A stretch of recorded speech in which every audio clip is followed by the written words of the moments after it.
Et si l'autorité, l'ordre, tout ce que l'on vous a appris à respecter, n'était qu'un décor fragile? Si ces silhouettes en costume, ces discours soignés et ces hiérarchies complexes n'étaient que le masque poli d'un système vide qui laisse la majorité sombrer dans l'oubli? Imaginez un vaste théâtre dont les rideaux de velours cachent non pas une scène éclatante de vie, mais une salle aux sièges vides, dont le lustre s'effrite à force d'habitude. Qui profite vraiment de l'ordre? Qui souffre en silence? Observez bien. Pendant que les puissants s'enferment dans leur salon silencieux, qu'ils répètent les mantras d'un monde figé, un jeune homme brise la scène. Ibrahim Traoré. Pas de tempe grisonnante, pas de diplôme prestigieux, mais le visage usé d'un enfant du peuple, marqué par la fatigue, la lutte et la poussière de la route. On dira qu'il a pris le pouvoir par un coup d'État, mais la réalité dérange. Il s'agit moins d'un acte isolé que du refus final d'une lente agonie, d'un cri longtemps étouffé. Car au Burkina Faso, malgré des ressources inestimables, la grande majorité survit dans la misère, trahie par ceux qui feignaient les protéger. Pour comprendre, rappelons-nous l'histoire de la Haute-Volta, devenue Burkina Faso en 1984. Les promesses de l'indépendance, portées par le capitaine Thomas Sankara, se sont heurtées à la réalité dure. Une économie contrôlée par l'extérieur, des institutions héritées de la colonisation, une élite coupée du peuple. Sankara, assassiné après 4 ans de pouvoir, avait tenté de briser ce cercle. Aujourd'hui encore, son fantôme plane sur chaque tentative de renaissance. Ibrahim Traoré n'incarne pas la revanche des élites, mais la révolte des oubliés, ceux qui affrontent la faim, la peur, le doute chaque jour. Son ascension n'est pas une soif de prestige, mais la réponse brute à 60 années de silence imposé. Ce récit va bouleverser vos certitudes sur le pouvoir, l'ordre, la légitimité. Car derrière les titres éclatants et les institutions glacées, il existe parfois la simple dignité d'un peuple qui refuse de disparaître. Ici, le vrai danger n'est pas la chute d'un régime, mais la prison invisible des récits dominants. Dans tous les continents, les puissances ont toujours imposé leurs récits, de la Rome antique aux empires coloniaux. Osez regarder sans filtre. Vous pourriez entrevoir une liberté inédite, née dans la poussière et le tumulte. Mais qui est vraiment Ibrahim Traoré? Pourquoi son histoire divise-t-elle autant au Burkina Faso comme à l'international?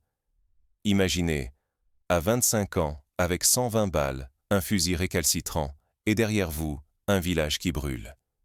C'est la nuit quotidienne d'un soldat au nord du Burkina Faso, là où l'espoir s'étire comme la dernière cuillerée de bouillie de maïs partagée entre frères d'armes exténués.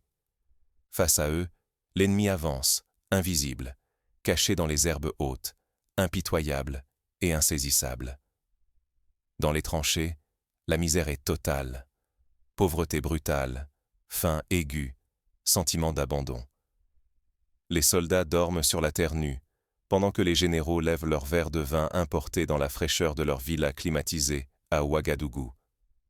Le fossé entre les chefs et la base grandit, alimentant une colère muette, un ressentiment accumulé année après année. Ce fossé, on le retrouve dans l'histoire d'autres peuples. En 1917, lors de la Révolution russe, les soldats dans les tranchées de la Première Guerre mondiale ressentaient la même trahison. Mourir pour des dirigeants absents, alors que les familles souffraient. C'est ce même sentiment qui, partout, pousse les peuples à se lever. Les ordres venus de Paris paraissent distants, déconnectés des urgences du terrain. Les sacrifices des troupes sont réduits à des jeux diplomatiques, et l'impuissance du pouvoir face au terrorisme sonne comme une trahison. Pourquoi risquer sa vie quand la moitié du pays échappe déjà à l'État, et que la priorité semble être de ménager les partenaires étrangers?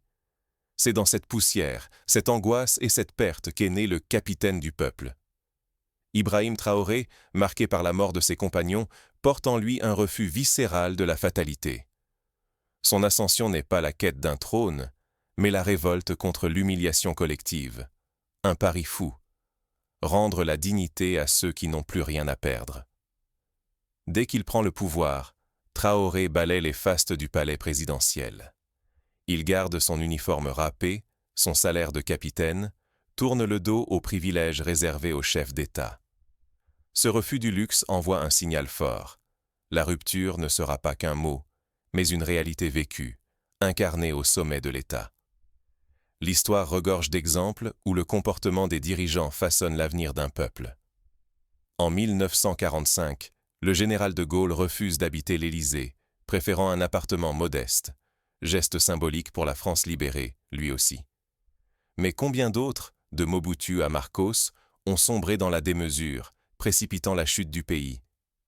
Oublier ce contexte, c'est laisser la corruption se répandre, c'est condamner le pays à l'éternel recommencement. L'histoire d'Ibrahim Traoré commence ici, au point où l'oppression ne laisse qu'un choix, relever la tête ou disparaître. Mais comment transformer un symbole en révolution durable?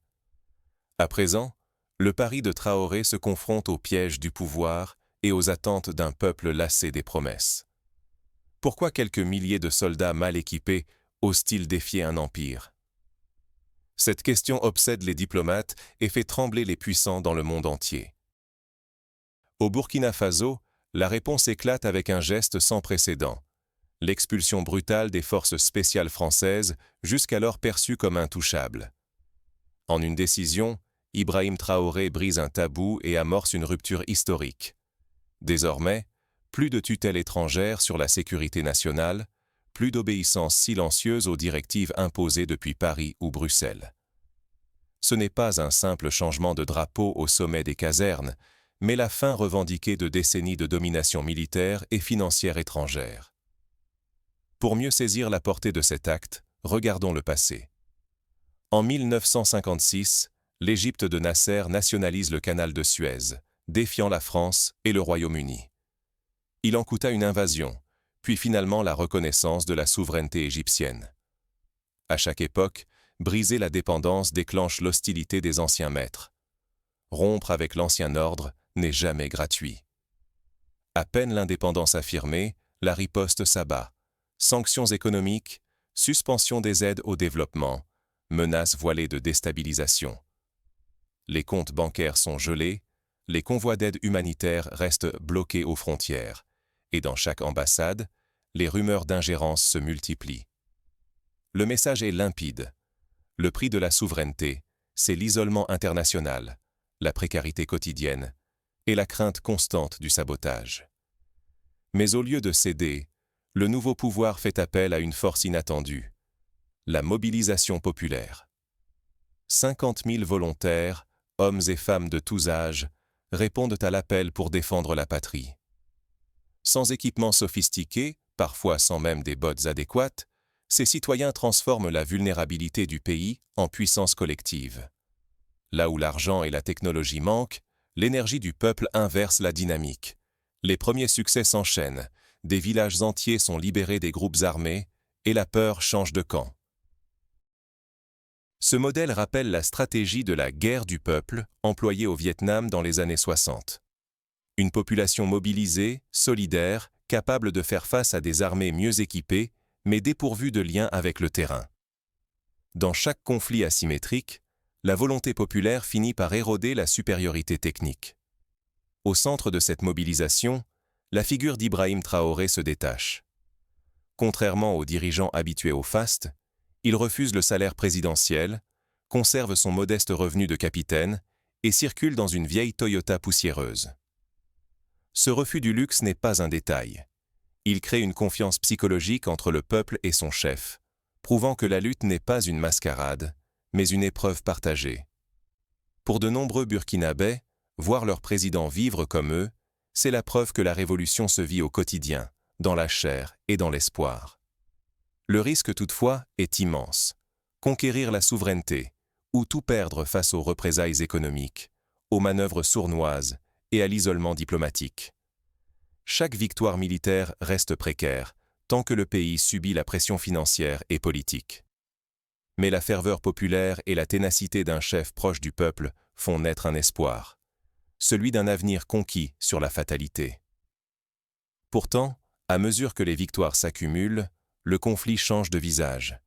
Après les armes, l'économie et la diplomatie deviennent les nouveaux champs de bataille. La lutte pour la souveraineté ne se joue plus seulement sur le terrain militaire. Désormais, chaque choix économique ou alliance diplomatique peut faire basculer le destin du pays. Chasser le géant, c'est souvent découvrir que l'ennemi se cache dans sa propre maison. Conquérir le pouvoir est une épreuve. Mais le défendre contre les tempêtes invisibles, alliances fragiles, trahison feutrée, isolement rampant, en est une toute autre. À peine le calme revenu, une onde de choc traverse la région. Le Burkina Faso, le Mali et le Niger annoncent l'alliance des États du Sahel. Un pacte inédit, 3 nations qui refusent de plier face aux vieilles puissances et aux règles imposées de l'extérieur. Cette alliance, c'est la promesse de ne plus jamais être seul. Mais c'est aussi la naissance de nouveaux ennemis, parfois dans ses propres rangs. Dans cette tension sourde, Ibrahim Traoré prend la parole au sommet Russie-Afrique. Il ne parle plus seulement pour son pays, mais pour tous ceux qui rejettent l'humiliation. Il ose aborder les sujets interdits, la dignité, l'autonomie agricole, la fin de la mendicité internationale. La salle retient son souffle. Sa voix tranche. Nous allons nourrir notre peuple avec nos propres mains. Ce n'est pas qu'une promesse. À peine rentré, il lance l'initiative présidentielle pour l'agriculture. Des tracteurs sillonnent enfin des villages oubliés. Les premiers puits jaillissent. Pour la première fois depuis des décennies, le paysan burkinabé relève la tête. Les résultats surprennent. Villages équipés, récoltes suffisantes, une fierté neuve circule de bouche en bouche. Sur les marchés, une phrase revient. Nous pouvons vivre sans supplier. Prenons l'exemple du village de Combry, où, grâce à l'initiative, une coopérative de femmes a pu acheter des semences améliorées. En une saison, elles ont doublé la récolte de mil. Le surplus a permis d'ouvrir un petit dispensaire et d'envoyer les enfants à l'école avec des fournitures neuves. Cette micro-révolution, invisible pour les grands médias, change la vie de milliers de personnes. Mais l'espoir attire la convoitise. Rapidement, la pression extérieure explose. Sanctions économiques, campagnes de désinformation, tentatives d'infiltration, assassinats évités de peu. Certains proches se retournent. Des voix s'élèvent contre le projet, par intérêt ou par peur. Le vrai combat commence ici, tenir quand tout pousse à la division. Ce phénomène n'est pas propre au Burkina Faso. Les révolutions du XXe siècle, de la Chine maoïste à Cuba, ont toutes été minées de l'intérieur par la peur, la lassitude ou la tentation de revenir à l'ordre ancien. L'ennemi invisible, souvent, n'est pas à l'extérieur, mais dans la fatigue et la division. Au cœur de la tourmente, Traoré devient plus qu'un chef d'État. Il incarne une idée. Sur les murs de Ouagadougou, un graffiti annonce « On ne tue pas une idée arrivée à maturité ». Même la menace ne suffit plus à faire taire un peuple décidé. Tout se joue désormais sur un fil tendu. La survie du projet national dépend de la capacité à résister, non seulement aux pressions étrangères, mais aussi à l'usure interne, aux compromis, aux vieilles habitudes qui rongent la révolution de l'intérieur. Alors, que reste-t-il lorsque les armes se taisent et que le siège commence? Dans le silence qui suit, la vraie épreuve débute. L'endurance. Qui tiendra? Qui faiblira? Ce n'est pas dans les palais dorés que l'on forge l'avenir, mais dans la boue, la poussière, la sueur des champs. Là où la terre se colle aux mains, la souveraineté prend racine. Tandis que les regards du monde guettirent la capitale, c'est le peuple du Burkina Faso, isolé, qui a refusé de plier. Face à l'étau des sanctions et à l'abandon des partenaires d'hier, les Burkinabés ont répondu par l'entraide et l'inventivité. Des banques nationales ont jailli, libérées de la tutelle étrangère. Dans chaque province, des coopératives agricoles ont fleuri, des ateliers de tissage ont remplacé l'importation, et de petites industries locales ont brisé la dépendance. Regardez Moussa, paysan du Nord, qui n'a jamais quitté son village. Autrefois, sa récolte partait à vil prix. Aujourd'hui, elle nourrit des familles entières, paye les instituteurs, rend leur dignité aux siens. Sur ses traces, d'autres ont suivi. Femmes tisseuses, jeunes forgerons, maîtres d'école dévoués. Chacun retrouve sa fierté, non dans l'aumône venue d'ailleurs, mais dans le fruit de ses efforts. Ce mouvement a ébranlé l'ancienne frontière entre peuple et pouvoir. Pour la première fois, l'armée n'est plus au-dessus ni en marge. Elle s'efface dans la foule, creuse les puits, laboure les champs avec les villageois. La caserne n'est plus un lieu d'ombre, mais d'entraide et de reconstruction. Cette fusion a tissé un filet invisible et robuste entre ceux qui protègent et ceux qui bâtissent. Prenons aussi l'exemple de la Brigade verte de Bobo Dioulasso. Des jeunes, anciens sans emploi, qui se sont groupés pour reboiser les alentours de la ville. En 2 ans, ils ont planté 100 000 arbres, améliorant la qualité de l'eau et créant des emplois saisonniers. Leur action a inspiré d'autres villes, montrant que l'initiative populaire peut pallier l'absence de l'État. La plus grande victoire ne se lit pas dans les communiqués ou les discours. Elle s'entrevoit dans le silence apaisé des soirs, dans le rire d'enfants qui rentrent à l'école, dans la confiance partagée autour d'un repas simple. Le lien social, brisé par la peur et la misère, renaît lentement. À travers cette résilience, le pays a appris une leçon essentielle. La liberté commence par la capacité de se nourrir, de décider pour soi, d'avancer ensemble. Ce n'est ni la bravoure d'un chef, ni la force d'un discours, mais la ténacité d'un peuple qui déclare que demain ne lui sera plus volé. Pourtant, croire ce chemin acquis serait une illusion.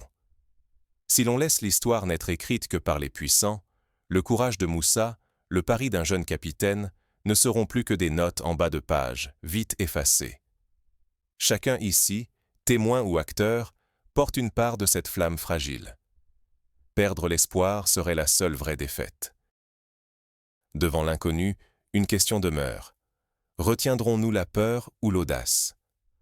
Lorsque l'histoire frappe à votre porte, quel choix ferez-vous? Mais derrière chaque victoire, l'ombre du doute demeure. Ce nouvel élan est-il assez solide pour résister aux tempêtes à venir? Quand la poussière retombe, une question obstinée demeure. Sécurité ou liberté? Au Burkina Faso, ce dilemme a traversé chaque veine, quand la voix du peuple s'est dressée face à un ordre hérité, imposé de l'extérieur et accepté par lassitude. Derrière le capitaine Traoré, rien n'est simple. Rien n'est acquis, mais soudain, tout redevient possible. Ce récit ne parle pas seulement d'un homme, ni même d'un coup d'État. Il raconte la naissance fragile d'un espoir collectif, celui d'une dignité arrachée au mépris. En refusant de plier, en rompant avec des intérêts enracinés depuis plus de 60 années, Ibrahim Traoré et son peuple prouvent que la souveraineté ne se reçoit pas, elle se gagne, pas à pas, mot à mot. Nombreux, à travers le monde, choisiront d'ignorer cette histoire. Certains traiteront les Burkinabés d'utopistes ou d'irresponsables. Mais détourner les yeux, c'est oublier que les peuples opprimés peuvent écrire leur propre avenir. S'abstenir d'agir, c'est laisser s'éteindre la voie de la liberté dans l'indifférence des puissants. Chaque révolution, même incomplète, trace une fissure dans le temps. Chaque fissure invite à réfléchir, à débattre, à décider ce que nous voulons transmettre aux générations futures. Ici, l'indignation n'est pas un slogan. C'est une urgence face à l'injustice. Chacun doit trancher, s'abriter dans la sécurité du conformisme ou choisir la liberté avec ses vertiges et ses blessures. Le Burkina Faso n'a pas dissipé tous ses paradoxes. Les périls persistent, l'isolement pèse, et l'horizon reste aussi incertain qu'un matin sur la savane. Mais en rompant le cercle de la dépendance, Traoré a ouvert une brèche où d'autres peuples pourraient s'engouffrer. Ainsi, le destin d'un jeune capitaine, soutenu par sa nation, peut ébranler jusqu'aux empires les plus ancrés. Pour que cette histoire vive, elle doit circuler, être débattue, transmise. Si vous croyez en la force de ces voix debout, soutenez-les, par un mot, un partage, ou simplement en gardant la mémoire de ceux qui refusent la résignation. Car l'écho d'un peuple digne ne meurt jamais, tant qu'il reste quelqu'un pour l'écouter. En conclusion, prenons le temps d'agir. Parlez de cette histoire autour de vous, encouragez les initiatives locales, questionnez les discours tout faits. Chacun peut, à son échelle, s'inspirer de l'exemple burkinabé. Privilégier la solidarité sur la compétition, l'autonomie sur la dépendance. Les écoles pourraient organiser des débats sur la souveraineté, les associations lancer des ateliers d'entraide, les médias locaux racontaient les réussites de la base. Car c'est dans la répétition patiente de ces gestes, dans la multiplication de ces petits actes, que naît la véritable transformation. Ce qui semblait impossible hier, renvoyer des armées étrangères, nourrir son peuple, retrouver la dignité, devient peu à peu la norme. Ce n'est pas une utopie, c'est une succession de choix, de courage et de persévérance. Alors, face aux défis du siècle, souvenez-vous de ce que le Burkina Faso a osé. Refuser le fatalisme, miser sur le collectif et croire qu'un peuple uni peut renverser la table. À vous, maintenant, d'oser regarder le monde autrement et de choisir, chaque jour,